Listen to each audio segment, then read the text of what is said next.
के लिए जानकारी को पूरी तरह से नियंत्रित करना अब लगभग असंभव हो गया है। ये तो बहुत ही पारदर्शी व्यवस्था है, लेकिन मुझे लगता है कि ये खतरनाक भी है। कैसे? क्योंकि इसी इंटरनेट पर आपको जॉर्डन के नागरिकों द्वारा बनाए गए असली वीडियो भी मिलते हैं, और इसी इंटरनेट पर आपको नेतन्याहू की मौत की एआई से बनी फर्जी खबरें भी मिलती हैं। हाँ, ये तो है। मतलब एक तरफ एक स्मार्टफोन सच्चाई को उजागर कर रहा है और दूसरी तरफ एआई उस सच्चाई को धुंधला कर रहा है। ये एक दोधारी तलवार है, और इसीलिए आधुनिक सूचना युद्ध में सबसे बड़ी चुनौती जानकारी प्राप्त करना नहीं है। तो क्या है सबसे बड़ी चुनौती? उस जानकारी की प्रामाणिकता को जांचना है। बिल्कुल सही कहा आपने।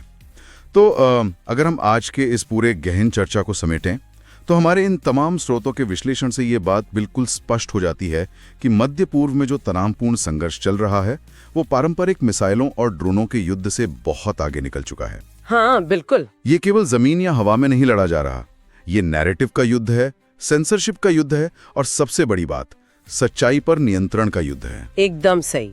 एआई जनरेटेड फर्जी खबरों से लेकर अरबों डॉलर के रडार को अंधा कर देने वाले सस्ते ड्रोनों तक, और प्रोपोगेंडा से भरे दावों से लेकर जॉर्डन के नागरिकों द्वारा बनाए गए लाइव वीडियो तक, ये सब इसी आधुनिक युद्ध के अलग अलग मोर्चे हैं। और ये भी स्पष्ट है कि तकनीक ने युद्ध के मैदान को पूरी तरह से समतल कर दिया है। एक छोटा समूह अब उन महाशक्तियों को उसी स्तर पर चुनौती दे रहा है जो कुछ दशक पहले तक असंभव माना जाता था।